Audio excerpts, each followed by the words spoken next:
కాకినాడ జిల్లా ప్రతిపాడు మండలం ధర్మవరంలో కల్తీ నూనె తయారీ కేంద్రంపై పోలీసులు దాడి చేశారు. జంతువుల కొవ్వు, క్రూడ్ ఆయిల్ మరిగించి కల్తీ వంట నూనె తయారు చేస్తున్నారు.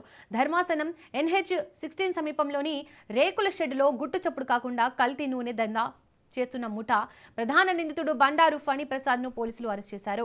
ఘటనా స్థలంలో 56 డబ్బాల కల్తీ నూనె, 4 డబ్బాల క్రూడ్ ఆయిల్ సీజ్ చేశారు పోలీసులు. కాకినాడ, పిఠాపురం నుంచి ముడి సరుకులు తెచ్చి కల్తీ నూనె తయారు చేసినట్లు గుర్తించారు పోలీసులు.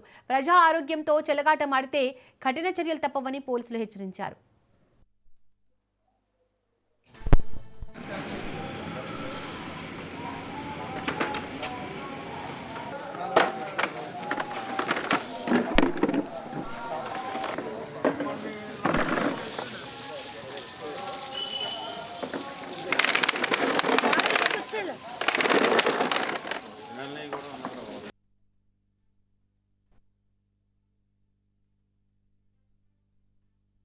నియోజకవర్గంలో ప్రతిపాడు మండలంలో ధర్మవరం గ్రామం. ఈ గ్రామం నుంచి ప్రతిపాడు ఎస్ఐ గారు లక్ష్మీకాంతం గారికి వచ్చిన నమ్మకమైన సమాచారంతో, ఈ సమాచారం ఏంటంటే మన జిల్లా ఎస్పీ గారు, కాకినాడ జిల్లా ఎస్పీ గారు శ్రీ జి బిందుమాధవ్ గారు సార్ ఈ జిల్లాకి ఎస్పీగా వచ్చిన దగ్గర నుంచి కూడా ఈ జోదాలు గురించి కానీ, లేకపోతే ఈ గోవులకు సంబంధించి రవాణా కానీ, వధ కానీ ఇలాంటి విషయాల మీద, అలాగే గ్రామాల్లో అశ్లీల నృత్యాలకు సంబంధించి చాలా స్ట్రిక్ట్గా యాక్షన్ తీసుకున్నారు. అది అందరికీ తెలిసిందే. అందులో భాగంగా ఈ జంతు క్రొవ్వులు వాటిని అడల్టరేషన్ చేసి ఎవరైతే చేస్తున్న దాని మీద నిఘా పెట్టడం మాకు ఆదేశాలు ఇవ్వడం జరిగింది. గతంలో కూడా మాకు సంబంధించి తునిలో ఇలాంటి కేసు ఒకటి రిపోర్ట్ అవడం జరిగింది. ఇందులో భాగంగా నిన్నటి దిన 26వ తారీఖున ధర్మవరం గ్రామం చేసిన ఇన్ఫర్మేషన్ తో మన ఎస్ఐ గారు లక్ష్మీకాంతం గారు మధ్యవర్తులైనటువంటి రెవెన్యూ ఆఫీసర్ సమక్షంలో దాడి చేయడం, ఆ దాడిలో బండారు ఫణిప్రసాద్ అనే వ్యక్తిని అనుమానాస్పదంగా పట్టుకుని వెరిఫై చేస్తే ఇది పెద్ద స్కామ్ అని సంబంధించి